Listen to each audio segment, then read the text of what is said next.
Yes, good afternoon, people. Welcome back to the Kop TV, the voice of football's most famous stand. You knew that by now.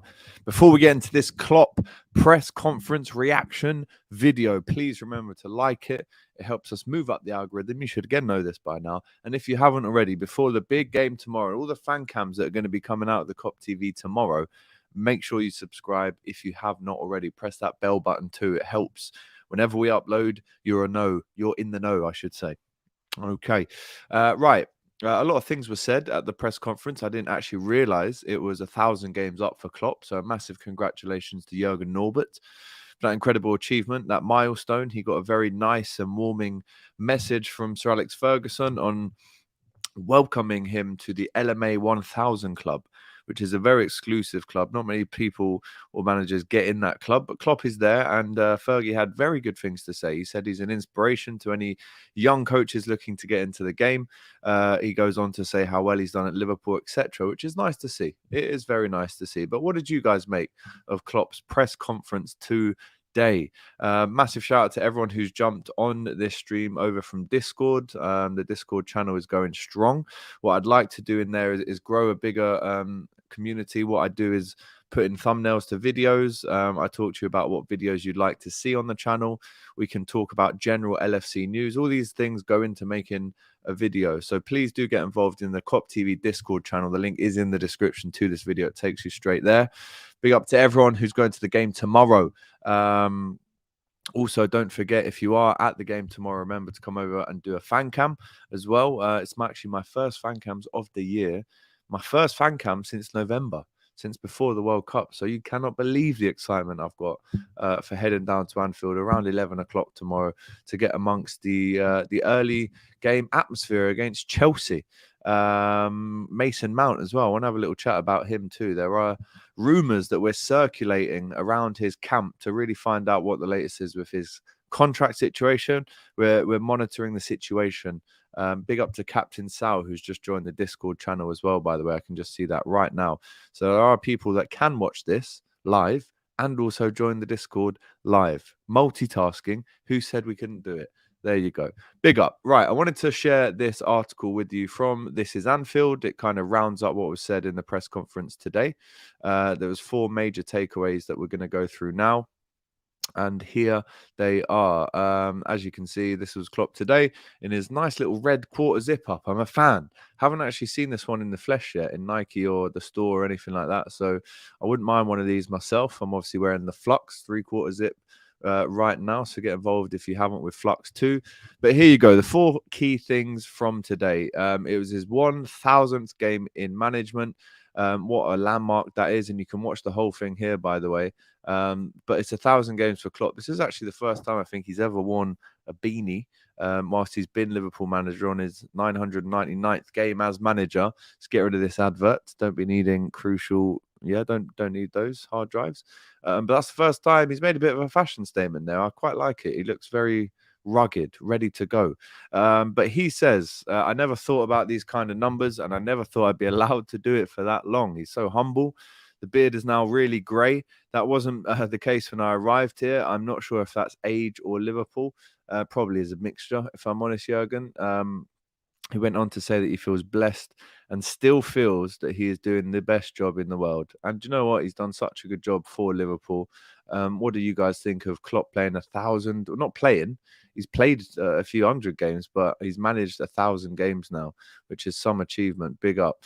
Massive shout out to everyone who's locked in right now. Crick D saying, nice one, Jurgen. Congrats. Recent news regarding Mason Mount. Big up AGT. Trying to get a ticket. We'll see you tomorrow, hopefully, bro. AGC, hope you're doing well. Lots of love from India. Big up to you, Rose Ann. He still seems to be laughing off the idea of spending, and spending big is not the answer. Right, well, let's see what else he said in the press conference. Let's go down. Nuñez to return. This is why I've put it in the title, guys. It looks like Darwin Nuñez, and also it looks like Bajčetić might start as well. He hinted after the win at Wolves that Darwin Nuñez is in contention. He said he's now got a selection headache. And he says, let me see if I get a headache or if someone, or if I get some information that gives me another kind of headache, I'm completely fine. I hope they're all fit and ready and we'll find a good team. On Bajčetić starting the game, he did say he's getting closer, which is great to see as well. He's been injured for 2 games. You cannot be closer to a team than always being in the squad, coming on stuff like this. It doesn't look like we have to be careful of using such a young player. And I've been reading up about this kid. He's quite something, you know. He really has got that football heritage. And as you guys already know, I'm a massive fan. And I think if we see him starting on Saturday against Chelsea, then that is a kind of key landmark moment for him. Because, again, starting in a Premier League game of that magnitude, one that we have to win, it'll be great to see. And obviously, I hope he does very well. On Chelsea, so he was asked about Chelsea spending. He replied, "We have to do it as well." These are all the signings that Chelsea have made in January. He couldn't help but laugh when a question was put to him about their spending. He says, yeah, it will maybe get even worse or better. I don't know how you want to say it. Interesting. If the numbers are somehow true, then it's impressive. I can't see investment stopping in the future. And that means we have to do it as well. It's not worrying. And this is key here. He says it's not worrying that other teams can spend. It's probably a matter of fact. And we have to react to that as well, but not just that. So what he's saying is we shouldn't just react to other teams spending money. We've got to do our own research. We've got to do our own due diligence when it comes to making sure that that money is best well spent. And yeah, I mean, I would love to see him start as well. Big up to Elijah in the comments. I need to see that midfield that started against Wolves. Big up AGT. Nuñez will be a game changer against Chelsea, and I absolutely love Bajčetić. He genuinely feels like he could be our future. He's so impressive. Maxwell saying that we're not going to spend with this FSG. I think a lot of people are saying this, right? I really want Bajčetić to succeed at Liverpool. Big up to T-Boys in the comments as well. Very good, my friend. I'm in Liverpool City Centre right now. I've been down to Sefton Park today for a little walk with the dog. So productive day so far. Now I'm on the Kop TV. Remember, if you do want your comment to be read out without question, right? So it must be read out. It goes straight to the top of the queue. Then do send in a super chat if you can. Only if you can support the channel, and we'd much appreciate it as well. Spending big, that is what we need, because Man U will get new owners, and if Spurs get new owners too, and there is Arsenal, City, Newcastle, it will be hard. I think the spending question that gets put to Klopp every week becomes a little bit tedious after the 3rd or 4th week in a row that we're hearing about it from press conferences. He knows, he's not stupid, neither are we. He knows, we know, the owners.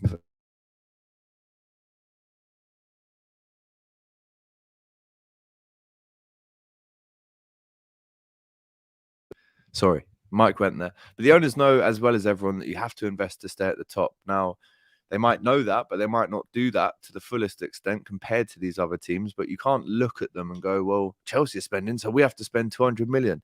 Doesn't work like that. Maybe it does for Chelsea. We'll see. Time will tell. But for Liverpool, we do things a little bit differently. We don't necessarily react. We're more proactive in the market. And I think if you're looking at midfielders to bring in, it's definitely a summer thing, considering that Milner, Ox, and Keita are still at the club. I think he uses them until the end of the season. And then, like I said, we have a new midfield generation of birth, if you like, in the summer, where hopefully we bring in Jude Bellingham. Hopefully we can bring in someone like an Amrabat or a Caicedo. It looks like he might be going to Chelsea. But there you go. That's what I think anyway. And I think the spending chat will continue, by the way, until Liverpool do outlay on a big signing, a big midfield signing. I do think that is just going to carry on until it happens, to be honest. So, yeah, and this is the key thing. Ahilja, big up to you, Ahilja, who says, and this is a great point, I don't think spending big is the problem, it's spending smarter. Now, since 2019, I think Liverpool are 9th or 10th in the league in terms of spenders, well behind a lot of teams that are a lot worse than Liverpool, if I'm honest. But we've always been about spending money smartly. Listen, we have spent big money in the past. Look at Alisson, Van Dijk, Nuñez, etc., etc. So we can show that we spend big, but that money, every single pound of it, is assured, because we know who we're going to buy before we buy them. We take our time. If we have to get into a little quick bidding war to make it happen, then we do, but we don't get ripped off. Look at Luis Diaz, for example. Tottenham gave him a contract, and then we sniped him from under them and took Luis Diaz to Liverpool. So it can happen, but we do our things well in advance. And I don't think the priority this window is to buy a midfielder. As painful as it might sound, but you have to look at the financials of how things are set up at Liverpool, if we've still got 3 very big earners in midfield, then it's, and again, this isn't my preferred option. This isn't my way of doing things, but this is me being realistic with the owners that we've got. They're going to want to get them off the books before they bring in someone else big on big wages. So that's how it goes. What do you guys think about Mason Mount? Because I think it's worth having a conversation about him, right? I'm a bit torn on it because consistency wise, and I guess the amount of times that he really shows us what he can do is a little bit limited for my liking. I do believe that if he did come to Liverpool, Klopp would turn him into an absolute monster if he did get the game time, etc. But from what we see at Chelsea, I mean, there's real glimpses of absolute world-class play from Mason Mount, and we've seen that across maybe the last 4 years, these glimpses. But I want to see a whole season where he goes for it and he really puts down a marker to say, one, I'm starting every week for Chelsea. One, I'm probably there, if not top scorer, top assister, at least in the top 3 scorers. And that's what I want to see for him. Obviously, I hate Chelsea and I want them to get battered on Saturday. But if Mason Mount is to come to Liverpool, I think he needs to show that a little bit more. Now, if he doesn't show that a little bit more, he leaves on an early deal at Chelsea and we get him as kind of a bit of a rough diamond. I still do believe there is enough there for Klopp to work with, even if he doesn't maybe play out the rest of the season as he'd like. But he's the kind of player that, again, if you had the right arm around him, he can really flourish. And listen, there's been lots made about Chelsea as a football club, our dealings with them, the type of player you are if you go to Chelsea, economically, socially, etc. But I think Mount is a football man, and from what I've seen of him, he really excels when he's got a very strong midfield around him and very good strikers ahead of him. I don't think he has that at Chelsea at the minute. It's yet to be seen what these new guys are like on the wing, up front, etc. But I think if he comes to Liverpool, he could, and I'm not saying we go out and buy him for a cheap deal because of his contract. I'm not saying that, but he could be. He's just one of a few people I think that if they came, Klopp would turn them into a monster. And I doesn't think he starts. I don't think that means that I'm saying he is going to come to Liverpool, but he could be a monster under Klopp. I do think he's that kind of player. And not that I'm saying I rate him massively this season, especially for England at the World Cup. I thought he was very poor. But again, a lot of you guys are saying no, laugh entertainment, no, Mount, very inconsistent. I don't rate Mount much. I don't want him. I really don't want him, says Vincent. FSG not interested in spending in January and won't either in the summer. Spending money smartly basically means expect nothing. Why should we expect it, though? Lack of ambition is all it is at the end of the day, and it seems Liverpool are a guarantor for the banks to fund other projects, be it ice hockey teams, etc. I think we definitely start Salah tomorrow at home against Chelsea, if I'm honest. Klopp is too friendly and loyal. I want him to be ruthless like Pep. Well, listen, you saw Pep come out of his shell big time last night. You saw him have a go at his own fans, pretty much the whole club. The fans, the players, everyone, really, from top to bottom. So, he was ruthless last night. Tammy doesn't want Mount either. It was just a suggestion because I've heard that we're monitoring the situation. But there's your press conference reaction. As I said, 1,000 games now for Jurgen Klopp. Tomorrow, Nuñez and Bajčetić are both set to start. How does that make you feel? I'm very excited to see Nuñez, Captain Chaos, back at Anfield. I think he's going to get chances. I do think he scores tomorrow. As I said in the match preview, I'm going 2-1 Liverpool. I'm also going for the team of Alisson, Trent.